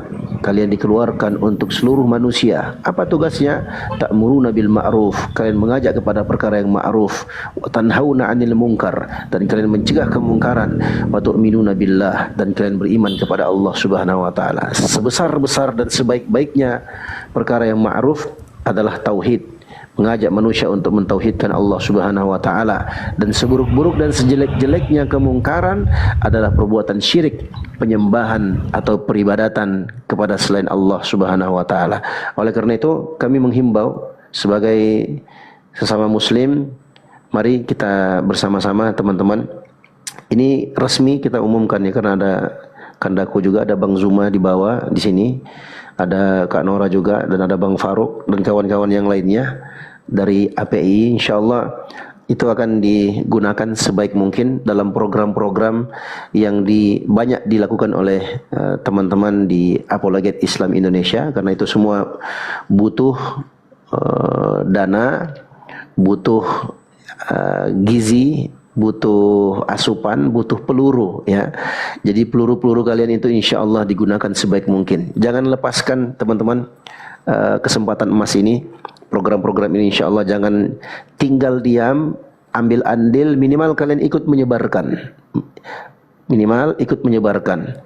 Ya, langsung disalurkan di BNI ya atas nama Apologet Islam Indonesia, dan itu akan diverifikasi insya Allah, transparansi, dan semua teman-teman juga bisa melihat nanti bagaimana kerja nyata dari teman-teman APII ya, dalam membela dan mendakwahkan agama Islam ya, dalam menyampaikan kebenaran, menyampaikan Tuhan yang sebenarnya adalah Tuhan pencipta langit dan bumi, dialah Allah Subhanahu wa taala. Demikian untuk sementara teman-teman, mungkin nanti akan dilanjutkan lagi. Ada yang mau nambah. Sebentar, itu naga bentar. Di mute aja dulu itu. Itu Faruk. Monitor itu Faruk. Ya, oke, izin menambahkan Bang Dio ya. Jadi teman-teman ya, kembali kali-kali Bang Faruk menyampaikan sama teman-teman ya, terkadang perlu ke argumentasi itu kepada para penghujat, ya, nggak perlu sebenarnya teman-teman. Kita tidak perlu lagi sebenarnya melakukan argumentasi ataupun diskusi kepada penghujat. Kita hanya mau berdiskusi kepada mereka-mereka ingin berdiskusi. Kita hanya mau berdiskusi kepada mereka-mereka yang memang mau bertukar informasi. Apa sih Islam? Apa sih itu Kristen? Tapi kepada para penghujat seperti si CP, si Kiamat, dan yang lain-lainnya, kita tak perlu lagi sebenarnya mengadakan diskusi kepada mereka. Kita tak perlu lagi mengadakan argumentasi kepada mereka. Karena apa? Perkataan-perkataan yang keluar dari lisannya sudah menggambarkan apa isi hatinya, bahkan apa isi ke perutnya, kebusukan demi kebusukan yang ada di dalam perutnya. Maka untuk menghadapi orang-orang seperti itu, apa yang kita lakukan? Ini kita berada di negeri Indonesia, di mana negeri ini ya itu memiliki hukum yang berlaku. Ya, kalau kita karena kita tinggal di Indonesia, maka kita kembalikan kepada hukum yang berlaku. Ya, jadi salah satu program yang akan kita gaungkan ya di Apologet Islam Indonesia ini apa? Kedepannya kita akan melaporkan dan meminta kepada pihak yang berwajib ya supaya memproses hukum siapa itu penghujat. Bukan hanya ya karena Apologet Islam sudah membuktikan ya, tidak hanya para penghujat di golongan di bahagian teman-teman Kristen, di Islam saja. Contoh si Tuan Tungki ketika dia melakukan perbuatan menginjak Bible ya, Bang Zuma langsung menggaungkan supaya menangkap si Tuan Tungki, karena apa yang dilakukan itu sudah merusak Bhinneka Tunggal Ika. Itu sudah merusak kesatuan dan persatuan Indonesia. Karena apa? Perbuatan dia lakukan itu bukan berdasarkan ilmu, bukan berdasarkan narasi, dan bukan berdasarkan argumentasi, tapi berdasarkan seakan-akan condong kepada kebencian dengan dia meletakkan kakinya ya di Bible teman-teman Kristen. Jadi teman-teman, apa yang disampaikan Bang Dio tadi, ayo teman-teman kita bersatu. Kita bersatu teman-teman. Ya, kita sisihkan rezeki kita ya supaya kita bisa membantu perjuangan dari apologi Islam Indonesia ya dalam segala lini untuk membentengi akidah umat Islam. Kita tidak hanya membentengi akidah umat Islam, kita juga menjaga citra marwah dari iman dan Islam ketika kita berargumentasi. Kita berharap teman-teman ada dari antara mereka itu yang diproses. Satu atau dua dari mereka diproses. Jadi ketika terjadi pendiskusi lintas agama di dunia TikTok ini, mereka menjaga lisannya. Mereka bisa melihat kekuatan Islam. Luar biasanya bersatunya umat Islam. Mereka tidak sembarang lagi ketika ingin berdiskusi kepada kita. Intinya, kita tidak pernah memaksakan teman-teman Kristen harus berdiskusi dengan kita. Tidak. Kita tidak pernah memaksakan. Bahkan Bang Farouk pribadi mengatakan, jika kamu memiliki kemampuan untuk berdiskusi, silakan naik. Jika kamu tidak memiliki kemampuan untuk berdiskusi, condong hatimu, condong pikiranmu, condong amarahmu kepada perbuatan yang merugikan orang lain, bahkan dirimu sendiri, jangan naik. Biarkan saja kamu dibawa, karena nanti ditakutkan perkataanmu itu ya mengundang keributan kepada orang lain, bahkan condong kepada perbuatan untuk menistakan keimanan dari orang lain. Ayo teman-teman ya, didukung apologi Islam Indonesia. Aku yakin dan percaya ya, saya yakin dan percaya seperti yang dikatakan Allah dalam surah An-Nasr ya, bahwasanya orang-orang akan berbondong-bondong memasuki agama Allah. Mereka akan berbondong-bondong Islam. Ya, dunia ini tidak akan kiamat. Dunia ini tidak akan kiamat sebelum Islam kembali berjaya di atas negeri ini. Sebelum Islam kembali berjaya di atas bumi ini, dunia ini tidak kiamat. Dan ketika itu sudah terjadi, Islam kembali berjaya di atas bumi ini, kelak kita akan menyaksikan satu sama lainnya. Kita saling melihat kontribusi apa yang telah kita lakukan. Apa kontribusiku? Apa kontribusimu? Apa kontribusi mereka? Dan sungguh celakalah dan sungguh merugilah orang-orang yang tidak memiliki kontribusi, tidak bisa mendedikasikan dirinya, tenaganya, pemikirannya, waktunya, bahkan hartanya untuk kebangkitan Islam di atas bumi ini nanti. Ya, silakan saudara yang lain, abangku, Bang Zuma mungkin. Assalamualaikum Bang Glenn yang menambahkan, silakan. Assalamualaikum warahmatullahi wabarakatuh, Bang Glenn. Waalaikumsalam warahmatullahi wabarakatuh. Saya tambahkan gini. Sebentar. Ya, silakan. Enggak, abang dulu. Baik, isinya. Oke, baik.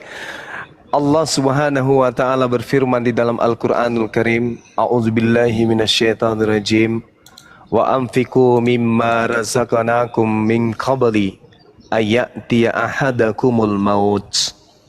Fayaqula rabbi laula akhartani ila ajalin qarib fa asaddaka wa akun minas solihin. Infakkanlah sebagian dari apa yang telah kami berikan kepadamu sebelum kematianmu datang. Lalu kemudian dia berkata dengan menyesali, ya Tuhanku, sekiranya engkau berkenan menunda kematianku sedikit waktu saja, maka aku dapat bersedekah dan aku akan termasuk orang-orang yang saleh. Ini ayat suci Al-Quran di dalam surah Al-Munafikun ayat 10. Ketika orang itu sudah masuk ke dalam kubur, minta kepada Allah, ya Rabb, sekiranya bisa kembalikanlah aku sejenak aja ke atas muka bumi. Tujuannya bukan supaya saya sholat, bukan supaya saya berhaji, bukan supaya berbakti kepada kedua orang tua, melainkan supaya aku menjual semua hartaku, lalu kemudian aku infakkan kepada orang lain, lalu kembali ke alam kubur ini. Itu yang Al-Quran jelaskan. Jadi orang yang di dalam kubur minta kembali hidup di dunia, meskipun hanya sebentar, bukan untuk beramal yang lain, melainkan menjual harta, berinfak, bersedekah. Nah, sekarang ini bulan suci Ramadan. momentum yang sangat-sangat tepat kemudian untuk kita menggaungkan, mari kita berinfak, mari kita kemudian bersedekah untuk kemudian memberikan harta kita di dalam saling membantu, saling mensupport apa yang kemudian pergerakan-pergerakan teman-teman lakukan agar supaya penista Islam yang menghina Islam, yang menghantarkan kemudian kita juga hadir, yang tadinya kita enak di rumah berbisnis, usaha sama anak-anak, tetapi karena mereka tampil sebagai penghujat kemudian lalu kita juga hadir untuk mengkanter semua penistaan mereka, bisa berkurang. Sudah ada beberapa yang lari ke luar negeri, minimal yang ada di dalam negeri ini kemudian bisa kemudian kita berikan efek jerah kepada mereka. Alhamdulillah, sahabat-sahabat sekalian, kita melihat aparatur negara dalam hal ini adalah pihak penegak hukum menyikapi hal-hal seperti ini. Mereka netral, terlepas apapun keyakinan mereka, terlepas apapun agama mereka. Mereka hari ini mudah-mudahan seterusnya, alhamdulillah ya, nampak bagi kami yang saya pribadi yang terlapor, yang sudah mengalami pemanggilan, kemudian melakukan klarifikasi, semua penegak hukum yang saya temui itu tidak memperlihatkan adanya tendensi kebencian. Karena mereka beda akidah dengan Bang Suma, mereka melakukan penindasan atau penekanan-penekanan. Alhamdulillah, saya merasakan dilayani dengan sangat nyaman. Mereka mencerminkan sebagai penegak hukum yang adil, netral, tidak memperlihatkan bahwa saya beda akidah dengan kamu, maka kamu harus kemudian saya perlakukan sebagaimana kamu telah menyatakan hal yang tidak sesuai dengan iman saya. Hari ini kita percaya bahwa apapun yang kita lakukan, penegak hukum kita itu berjalan dengan netral, mereka adil tanpa memandang agama. Meskipun mereka ini adalah orang-orang yang beragama, mereka punya keyakinan. Tapi percayalah, karena sumpah mereka untuk mengabdi kepada bangsa negara, melindungi seluruh rakyat Indonesia, yang saya rasakan pribadi mereka berlaku adil meskipun beda keyakinan. Begitu juga kepada penegak hukum yang lain, itu masih kita rasakan di negara yang kita cintai ini. Oleh karena itulah kemudian kita sangat terbantukan, kita sangat tertolong dengan saudara-saudara kita penegak hukum, karena dengan adanya upaya kita untuk meminimalisir kemudian perseteruan di sosmed dengan melaporkan para penghujat, penista yang karena mereka kita hadir, ini bisa dengan mudah kita laksanakan. Untuk itulah sekali lagi mari kita dukung. Apakah kalian reda, apakah kalian ikhlas, rela kemudian Nabi Muhammad Allah Subhanahu wa taala dinistakan. Bahkan baru-baru ini ada lagi yang nginjak Al-Qur'an, teman-teman. Di komalnya si Taliba. Di situ ada yang menginjak Al-Quran. Saya minta juga kepada tim kejar orang tersebut, amankan supaya tidak mengakibatkan kisru yang melebar. Karena ini adalah hal yang menjadi tugas dari Apologet Islam Indonesia, bagaimana kemudian melahirkan satu keadaan antar umat beragama di Indonesia ini saling menghargai satu sama lain. Tidak perlu kita koar-koar lagi ketika tak ada lagi penista, penghina, penghujat. Tak ada yang selalu menuduh Nabi Muhammad dengan tuduhan yang asal-asal tanpa kemudian mengetahui kevalidan sebuah informasi. Jadi Apologet Islam ini berdiri dikarenakan karena adanya penghujat. Kalau penghujat ini kemudian sudah diberikan efek jerah, ya, mereka tidak kabur ke luar negeri, ada efek jerah, bukan justru mereka pelaku lantas mereka merasa korban kayak saya ini korban. Saya ini korban karena saya didatangi, maka saya melakukan reaksi-reaksi dari apa yang mereka aksikan, malah mereka yang melaporkan Bang Suma. Tapi tak apa-apa, kita yakin dengan sepenuh hati, kita percayakan kepada para aparatur negara, mereka pasti adil, mendudukkan hukum pada koridor hukum yang seharusnya, yang sesungguhnya. Dan itu kita masih lihat sampai hari ini, alhamdulillah. Untuk itu sekali lagi, mari saya mengajak kepada teman-teman sekalian, silakan berikan yang terbaik bulan suci Ramadan. Infakkan kemudian harta yang bisa kita berikan, kemudian kita berikan kepercayaan kepada tim kita untuk bekerja sama di dalam memberikan efek jerah kepada saudara-saudara kita. Minimal kita menghargai penegak hukum, kita menghargai hukum yang ada di negara kita ini. Siapa yang bersalah berikan efek pada mereka supaya tidak berlanjut. Kalau mereka sudah tak ada, berhenti mereka, ngapain kita lagi membahas tentang perbedaan atau perbandingan agama ini dengan cara-cara yang dikatakan oleh Al-Quran, illal ladzina zalamu minhum. Kalau orang-orang zalim ini sudah tak ada, maka diskusi elegan. Mereka boleh bertanya tentang Islam, kita boleh bertanya tentang mereka. Kita boleh bertanya tentang Bible, mereka bertanya tentang Al-Quran. Maka diskusi antar anak bangsa yang muncul adalah kasih rahmatan lil alamin. Kristen agama kasih, Islam adalah rahmat. Jadi rahmat bahasa Arab artinya kasih sayang.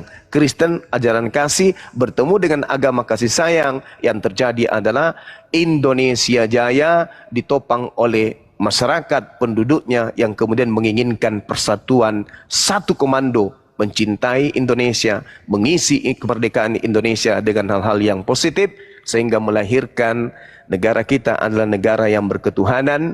Orang-orang yang ada di dalamnya adalah orang yang penuh dengan kepekaan terhadap anak bangsa, terlepas daripada perbedaan agama, suku, budaya, bahasa, wilayah, daerah, dan seterusnya. Apa yang terjadi setelahnya? Persatuan Indonesia yang sangat disegani oleh bangsa di luar Indonesia. Saya kira begitu. Mari kami mengajak saudara-saudara, silakan ke rekening Apologet Islam Indonesia, Bank Negara Indonesia dengan angka 75 kali, kemudian 71550. Demikian, saya kembalikan kepada host. Terima kasih. 51 Bunda 51. Oh, 51. Sorry. Iya, silakan. Itu Nora ada yang ingin disampaikan lagi itu Nora? Bang Glenn. Bang Glenn ada yang mau disampaikan Bang Glenn? Bang Glenn. Bang Glenn. Ya, monitor ya. Ada yang mau disampaikan Bang? Iya, jadi tadi saya lihat ada ketika di bawah itu bahwa dibilang polisi membela Islam, itu nggak ada itu. Tidak ada. Saya mengalami kesulitan untuk melaporkan, saya mengalami juga. Semua itu polisi itu terikat dengan aturan KUHP, Kitab Undang-Undang Hukum Acara Pidana, di mana polisi ini tidak bisa melakukan sesuatu yang melenceng dari apa yang tertulis di situ. Jadi tolonglah, maksudnya tolong jangan ada framing-framing seperti itu. Karena selama apa yang saya sadarin, saya jalanin selama ini, saya lewatin. Tidak ada satupun hal-hal yang memberatkan. Polisi-polisi ini semua juga melakukan sesuai dengan peraturan kok. Begitu pula dengan laporan kita, begitu pula dengan pihak kita yang dilapor. Semua yang dilakukan berimbang. Dan semua juga masih sesuai dengan peraturan dalam KUHP. Ya. Betul itu. Jadi maksud saya, jangan ada framing seperti itulah. Nggak bagus, nggak elok dilihat. Didengar pun nggak elok. Apapun yang terjadi, tetap kita percaya dengan prosesnya. Karena satu-satunya agama di dunia ini yang mengajarkan untuk patuh kepada ulil amri Islam aja. Tidak ada agama lain yang seperti itu. Itu sudah diperintahkan. Jadi kita harus ikuti. Cukup. Itulah. Oke. Saya nambah sedikit ya. Ya, silakan. Izin Bang Glenn ya, saya lebih bagus tidak usah memang saya apakan semua, tapi itu ini diturunkan aja sedikit ke bawah itu. Saya minta kepada saudara-saudara kita ataupun terkhusus kepada oten-oten ya, jangan terlalu mempercayai sekali orang-orang yang hanya bermodalkan congor, goyang-goyang, jingkrak-jingkrak ya, nggak tahu lah saya entah apa tujuannya ya, yang mengatakan begini, begono, begene, begunu ya. Ya, saya pribadi dengan Bang Zuma yang dengan Unirifa yang sudah dilaporkan, kami kooperatif. Masya Allah. Dan penyidik kami pun juga bukan saudara Muslim, Kristen sendiri. Iya kan Bang Zuma? Bang Zuma Kristen, saya juga penyidik saya Kristen. Kami kooperatif ketika betul. ada ketika tapi mereka ada undangan, mereka tak menampakkan kalau kita beda keyakinan. Mereka betul-betul netral sebagai aparat. Itu yang saya rasakan ya. Lanjut. Ya, sampai dikatakan mangkir, panggilan pertama, panggilan kedua, baru nanti akan ada panggilan ketiga, panggil paksa. Ya, saya rasa orang yang mengatakan itu berarti menunjukkan kualitas polisi itu bobrok. Kenapa saya katakan kayak gitu? Kenapa dia berani memframing seperti itu? Makanya kepolisian ini tidak botol. Apakah kami harus mengatakan, hello, saya sudah di Polda, ini foto saya, ini, enggak perlu. Kami datang, diundang kami datang. Dan alhamdulillah mereka pun juga sangat sangat apresiatif. Mengucapkan terima kasih juga kepada kami yang sudah kooperatif memenuhi undangan dari pihak kepolisian. Jadi jangan terlalu percaya deh omongan-omongan yang joget-joget seperti itu. Ya, bahkan puasa kemarin saya juga mendatangi Polda atas laporan kepada Bang Zuma. Alhamdulillahnya mereka tuh menghargai. Kak, udah azan mau sholat dulu. Kakak puasa, kalau tidak biar kami sediakan minum. Masya Allah. Jadi jangan terlalu percaya deh omongan-omongan Iya, yang seperti betul itu. Itu yang sangat berkesan itu. Berapa kali azan, kemudian sahabat kita ini mengingatkan, Bang Zuma mau ibadah dulu, Masya Allah. Bukan hanya itu, kita disiapkan makanan, diajak makan sama-sama. Ini indah sekali. Artinya ya baru pertama kali nih ya seumur hidup saya itu dipanggil, meskipun teman-teman saya, keluarga saya banyak yang ini, tapi baru kali ini secara resmi saya dipanggil. Dan kebetulan dalam kasus yang seperti ini, lagi-lagi yang meriksa juga adalah beda keyakinan. Tapi Masya Allah, begitu kami datang, Bang Len lihat itu, Bang Zuma ya? Iya Bang. Oh iya, duduk dulu ya, kata beliau. Ini cerminan bahwa kita punya aparat itu nggak bisa kemudian seperti memberitakan berita hoax kayak yang Dinda Nora sampaikan itu. Artinya dia ngarang sendiri orang itu. Ngarang sendiri. Karena yang saya lihat teman-teman kita, sahabat kita dari aparat ini sangat profesional. Itu yang saya lihat loh. Ya, itu yang saya lihat dan itu yang saya rasakan. Oleh karena itulah kemudian betul nggak usah terlalu mau digoreng segala macam dengan upaya-upaya ya yang kayak gitu-gitu, nggak perlu lah. Itu tidak sangat mencerminkan sebagai anak bangsa yang baik. Apa tujuannya coba kayak gitu-gitu? Orang datang dalam rangka pawai obor untuk menyambut bulan suci Ramadan, dikatakan difitnah, dia memberitakan kabar bohong, berita bohong, pembohongan ke publik, katanya demo dan seterusnya. Nah, ini orang-orang yang tidak bisa kemudian dijadikan sebagai panutan.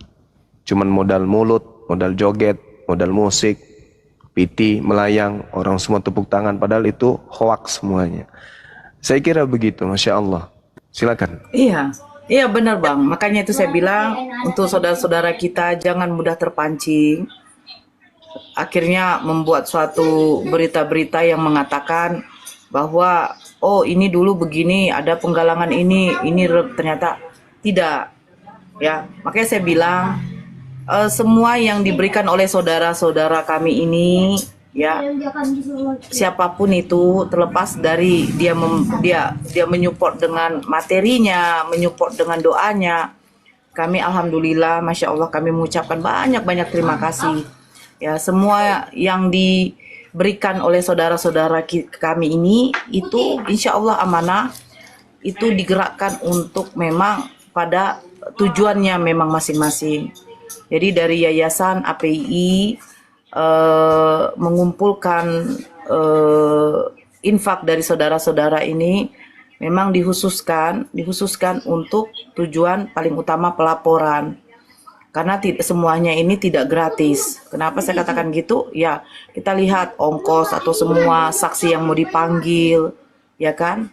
Saksi yang mau dipanggil, apalagi saudara saya ini Bang Glenn, Masya Allah ya. Beliau ini orang yang gimana ya? Yang kalau saya katakan begini, saya sampai berpikir gini, ongkos dia ini bagaimana? Tidur dia ini bagaimana? Bolak-balik, hanya mikirkan ini. Nanti dipanggil lagi ke sana atas laporan kita kepada Dina Wijaya, otomatis dia mengawal karena beliau sudah dipercaya sebagai divisi hukum di API. Nah, beliau ini memang tidak menyinggung. Bagaimana ongkos saya, Bang Zuma? Bagaimana? Tidak. Ya, tapi tidak mungkin kita tidak mikirkan ongkos beliau. Beliau punya istri yang harus dinafkahi. Pekerjaannya bukan ini saja, ada pekerjaan yang lain. Makanya saya katakan, support dari saudara-saudara kita semua ini, insya Allah itu tujuannya ya diutamakan untuk itu paling pertama. Kedua, ya kita tahu, banyak saudara-saudara kita juga yang di luar sana mungkin ada yang berkebutuhan.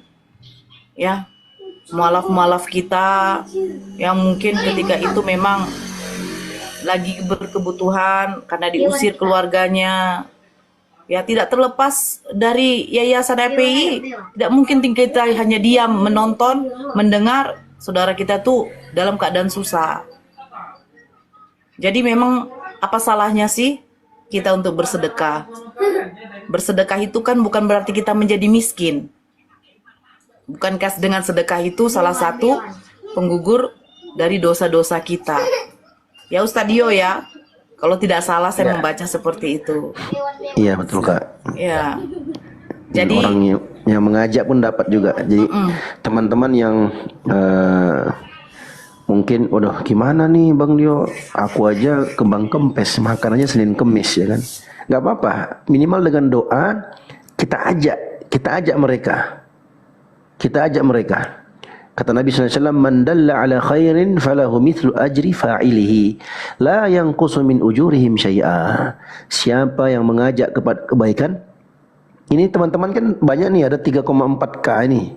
Ayo kita berinfak ya, untuk membantu atau berpartisipasi dalam perjuangan teman-teman API. Mana ininya? Ini Bang, ini rekeningnya atas nama Apologet Islam Indonesia. Dia juga dapatkan pahala yang serupa tanpa dikurangi pahalanya sedikit pun. Dan orang-orang yang bersedekah itu teman-teman, kalau dia bersedekah, kata Nabi SAW, ma naqasat min malin sadaqatun. Sedekah itu tidak pernah mengurangi harta sama sekali. Bahkan akan dilipat kali gandakan oleh Allah Subhanahu wa taala sebagaimana yang kita hafalkan bersama dalam surah Al-Imran, alladzina yunfikuna surah Al-Baqarah, mathalul ladzina yunfikuna amwalahum fi sabilillahi kamathali habbatin ambatat sab'a sanabila fi kulli sumbulatin mi'atu habbah wallahu yudha'ifu liman yasha wallahu wasi'un alim. Alladzina yunfikuna amwalahum fi sabilillah. Dan permisalan orang-orang yang menginfakkan hartanya di jalan Allah itu seperti sebuah biji yang ditanamkan ke tanah, kemudian menumbuhkan 7 butir benih biji yang lainnya, dan masing-masing benih itu melahirkan 100 benih yang lainnya, dan Allah melipat kali gandakan pahala bagi siapa yang Allah kehendaki. Dan Allah itu maha luas hikmahnya, maha luas rezekinya, maha luas ilmunya, dan Allah maha mengetahui segala sesuatu. Siapa mereka? Alladzina yunfikuna amwalahum fi sabilillah. Orang-orang yang menginfakkan hartanya di jalan Allah Subhanahu wa taala. Tuh ada Bang Sobarudin, saya mau infak. Boleh Bang? Langsung ke rekening PII. iya. Nanti Saya bisa sebutkan konfirmasi ke aku ya Bang. Konfirmasinya ke aku atau ke Nora atau ke Bang Faruk. Typing lagi teman-teman. nomor rekeningnya. Mujahid Coba typing nanti Muslim. diralat Typing lagi. Bang Zuma. Typing lagi. Nah, itu dia. Apalagi Udah, Islam Indonesia 75 Bang BNI kali. 75 kali. Udah itu Nora, udah. 51770. Ya. Oke. Itu ya teman-teman Atas ya. nama Kita- Yayasan Apologet Islam Apologet Indonesia. Islam Indonesia. Ya, kita rasakan teman-teman bagaimana perumpamaan yang disampaikan oleh Nabi kita Muhammad sallallahu alaihi wasallam. Kalian pernah rasakan gimana kalau dipanggil polisi atau berurusan dengan pihak kepolisian, walaupun Anda terlepas Anda salah atau tidak salah, pastikan capek pikiran, capek tenaga, ya, terganggu makannya dan seterusnya. Kenapa? Karena kita sebagai rakyat yang kooperatif, kita harus mentaati aturan itu, kan begitu. Nah, disebutkan oleh Nabi sallallahu alaihi wasallam, "Matsalul mu'minina fi tawaddihim wa tarahumihim wa ta'atufihim kamatsalul jasadil wahid, idza ishtaka minhu 'adu tada'a sa'irul jasadi bis-sahri wal humma." Permisalan orang beriman, perumpamaan mereka dalam kecintaan mereka, dalam kasih sayangnya mereka, dalam lemah lembutnya mereka, itu diperumpamakan seperti satu tubuh. Diperumpamakan seperti satu tubuh. Masalul jasadul wahid. Kalau ada salah satu anggota tubuh yang rasa sakit, maka seluruh tubuh itu akan merasakan demam dan ikut bergadang. Itu yang kita rasakan teman-teman ketika abang kita, kanda kita, abang kita, ya guru kita Bang Zuma, demikian pula Kak Nora dipanggil, ya kan? Kita pun ikut merasakan, luar biasa bagaimana keadaan mereka, sudah makan atau belum, bagaimana rasanya, mereka tidurnya di mana di sana. Jadi kita ikut merasakan teman-teman. Ya setidaknya doa kalian semua itu insya Allah sudah cukup, sangat membantu, karena apalagi di bulan puasa, ya, apalagi kalau doa kalian itu diselipin dengan ya infak kalian, ya, jangan banyak-banyak, 1 miliar 2 miliar itu sudah lumayan bisa membantu teman-teman, dan itu akan menjadi bagian dari pemberat timbangan amal kebaikan kalian, ya. Jadi buat teman-teman Kristen di bawah, kalian jangan panas, kan aku udah bilang dari awal, kalian jangan panas, ini khusus untuk teman-teman Muslim, ya. Khusus untuk teman-teman Muslim, nggak berlaku bagi kalian, ya. Ya, Kristen kan nggak begitu. ada. Istilah infak Kristen nggak ada. Istilah sedekah Kristen nggak ada. Nggak ada sama sekali. Mereka hanya memberikan wajib perpuluhan 10% dari pendapatan mereka untuk ke gereja. Nah, sebenarnya kalau Kristen ini paham, berotak, pertanyakan dong sama Pak Pendetanya. Dari mana konsep 10%? Dari mana perintahnya? Iya kan? Jangan mengurusi yang 2,5% zakat dari umat Muslim, kata si Gilbert dulu kan, menyinggung. Nah sekarang kami di sini menggaungkan saudara-saudara kami untuk berinfak di bulan suci Ramadan ini. Mudah-mudahan saudara-saudara kami ini yang meringankan sedikit beban dari kami untuk menjalankan hero kita, ya, yang Nabi kita dihujat, Al-Quran kita dipelintir, Allah kita dihujat, ya. Itu mudah-mudahan Allah itu melipat gandakan dan memberikan lebih. Yang paling utama, amin. Kita hanya memintakan ridho dengan rahmat Allah. Masya Allah, Masya Allah. Itu. Ya, kayak kita tekankan ya teman-teman ya. Jadi apa yang kita lakukan sekarang ini, mengarahkan teman-teman kepada kebaikan, tolong menolong ta'awun, tolong menolong di atas kebaikan dan ketakwaan. Itu ada dalilnya teman-teman ya. Makanya aku berani ngomong, aku berani bicara karena ada dalilnya dari Al-Quran atau Sunnah Nabi kita Muhammad SAW. Jadi bukan dalam rangka untuk menggendutkan rekening pribadi, bukan. Ya, bukan itu teman-teman. Jadi mari kita saling ta'awun, tolong menolong di atas kebaikan dan ketakwaan. Yang mau berinfak dengan hartanya, tafadhol, silahkan. Kalianlah nanti akan digibtah oleh saudara muslim yang lainnya. Dahulu ada sahabat dari kalangan muhajirin, yang miskin waktu itu. Mereka lihat saudara ansarnya, mereka gunakan harta yang mereka miliki untuk agama Allah. Maka mereka datang kepada Nabi ngadu, ya Rasulullah, dhahaba ahlud duthuri bil ujur, yusalluna kama nusalli, wa yasumuna kama nasumu, wa yatasaddaquna bi fuduli amwalihim. Ya Rasulullah, orang-orang kaya yang berharta dari sahabat-sahabat kami, mereka pergi memborong semua pahala ya Rasulullah. Mereka sholat sebagaimana kami sholat, mereka berzakat, mereka sholat sebagaimana kami sholat, mereka puasa sebagaimana kami puasa. Tapi mereka bisa berinfak dengan kelebihan harta yang mereka miliki ya Rasulullah. Artinya kami nggak mampu ya Rasulullah.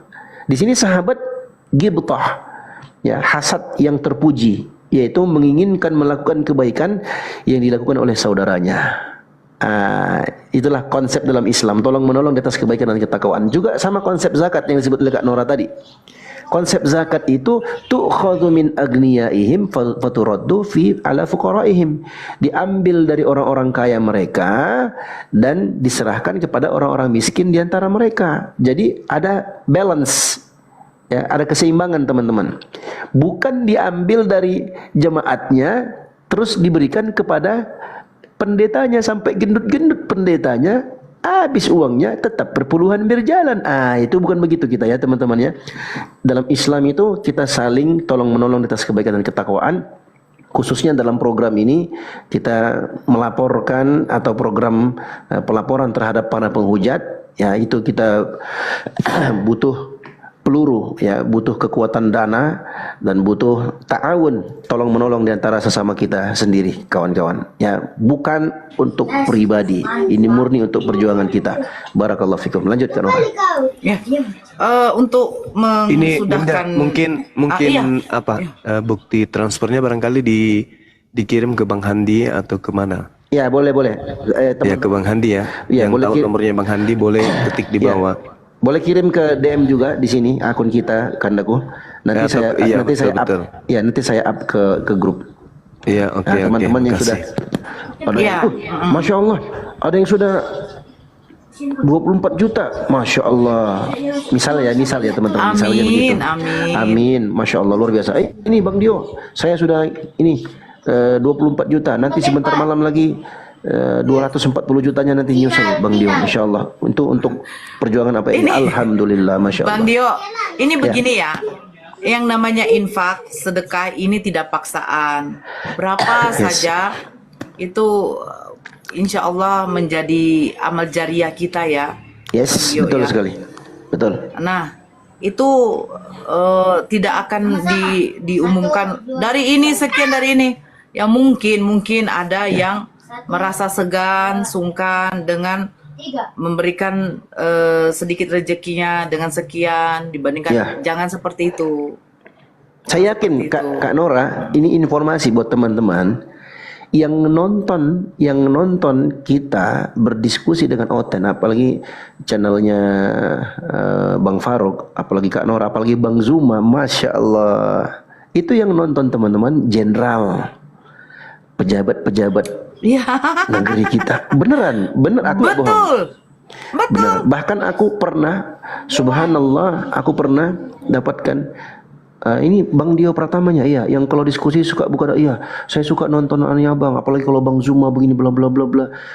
Oh iya Bang, ya aku biasa aja karena ya ini memang niatku tidak ada apa-apa. Beliau yang buka sendiri. Saya Bang Dio, nanti kalau Bang Dio ada waktu, Abang Dio di mana? Aku bilang di Jaksel aku Bang, kegiatan. Oh di Jaksel. Kalau ada waktu datanglah ke kantor. Di mana kantornya Bang? Kantorku, wah disebutkanlah sebuah instansi negara teman-teman. Masya Allah luar biasa. Kaget aku, wallahi demi Allah kaget. Tapi nggak usah pun itu.